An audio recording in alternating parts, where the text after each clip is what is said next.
Happy New Year. Happy new decade, actually, as well. It's such an exciting time of the year because a lot of us are setting goals and thinking about what changes we want to make to improve ourselves, to make our lives better, to be more successful in certain areas. And your children will be doing this if they haven't already made goals for the new year. They will be making goals for the new term next week during their development talks. And it's very important for us to think about how we are actually going to achieve these goals. As I did some research about New Year's resolutions, it became a little bit depressing to me, to be honest, because one of the statistics I found said that 80% of New Year's resolutions are completely dropped by mid-February. Goals are completely abandoned before they're even reached. And this made me really sad, actually. And it made me start wondering, why are so many people, myself included, not sticking to these goals and not reaching the success that we want to in certain areas? And I thought it has a lot to do with honesty.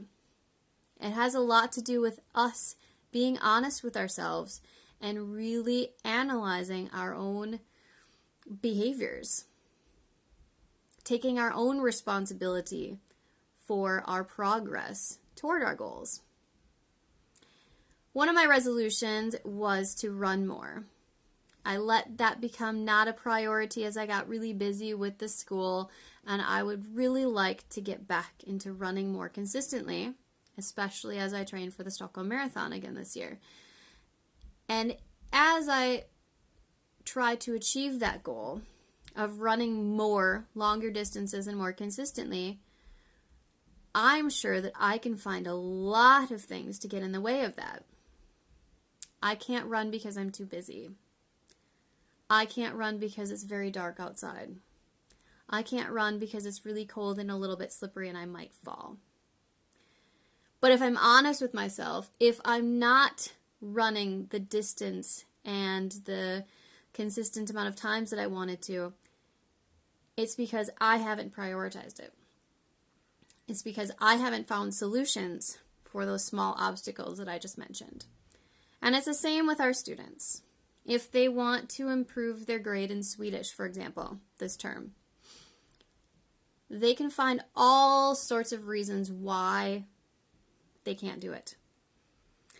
They don't have time to study. Extra class just does not work out for them.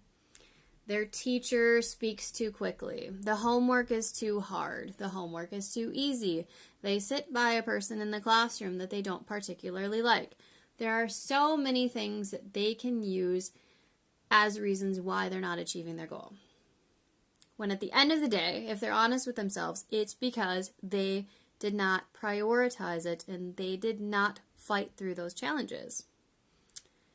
So as your child starts setting these goals this term, it is so important that we as adults help guide them in that and help them recognize that they have control and that they are the reason for their success or for the complete abandonment of those goals. That is them who decides.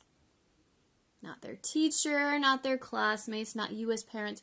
They are the ones who are responsible for it, which is amazing because they can control so much with their own actions and their own attitudes and their own thoughts.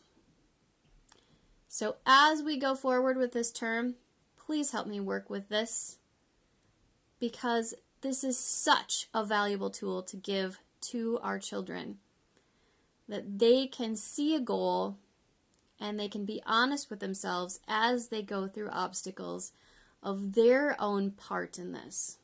How are they responding to the challenges? Not placing the blame on someone else or something else, circumstances, people, things that get in the way. They're thinking, what can I do? And how can I make this better? It's a new year. We can set new goals, but we also have to look within ourselves, being honest and thinking, where do I have control? How can I make the change? And that is a very powerful mindset. Have a happy Tuesday.